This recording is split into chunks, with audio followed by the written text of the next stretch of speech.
ఢిల్లీకి చాలా దగ్గరగా ఉండేటటువంటి గాజియాబాద్లో ఇటీవల military installations, railway stations, bus stands, రాజకీయ నాయకుల ఇళ్ళు వీటన్నిటి దగ్గర స్పైయింగ్ చేసేందుకు సీసీటీవీల్ని ఎలక్ట్రిక్ పోల్స్ మీద, రోడ్ల మీద అమర్చినటువంటి కేసు, చాలా సుప్రసిద్ధమైనటువంటి కేసు వెలుగులోకి వచ్చింది. ఈ కేసులో ఇప్పుడు 21 మందిని అరెస్ట్ చేశారైతే పోలీసులకి ఆశ్చర్యం కలిగించిన విషయం ఏంటంటే అరెస్ట్ అయిన వాళ్ళలో 5 మైనర్లు.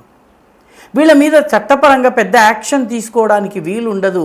వీళ్ళ చేత సీసీటీవీలు ఫిట్ చేయించడమే కాదు, సిమ్ కార్డులను కొని ఉగ్రవాదులకు సరఫరా చేసేందుకు వీళ్ళని వినియోగించారు. వీళ్ళు సిమ్ కొంటుంటే ఎవరికి పెద్ద అనుమానం రాదు కాబట్టి వీళ్ళ చేత సిమ్స్ కొని ఆ సిమ్స్ని దాచి ఉంచి వీటిని ఉగ్రవాదులకు అందించేందుకు వీళ్ళను ఉపయోగించుకోవాలని చెప్పి ప్రయత్నం జరిగింది. మొత్తం మీద ప్రస్తుతం వాళ్ళు జువెనైల్ జస్టిస్ కేంద్రాలు ఏవైతే ఉన్నాయో అక్కడ ఉన్నారు. మొత్తం మీద ఈ కేసుకి సంబంధించినటువంటి ఫైనల్ ఇన్ఫర్మేషన్ రిపోర్టుని న్యాయస్థానానికి ఉత్తరప్రదేశ్ యాంటీ టెర్రరిజం స్క్వాడ్ సమర్పించింది.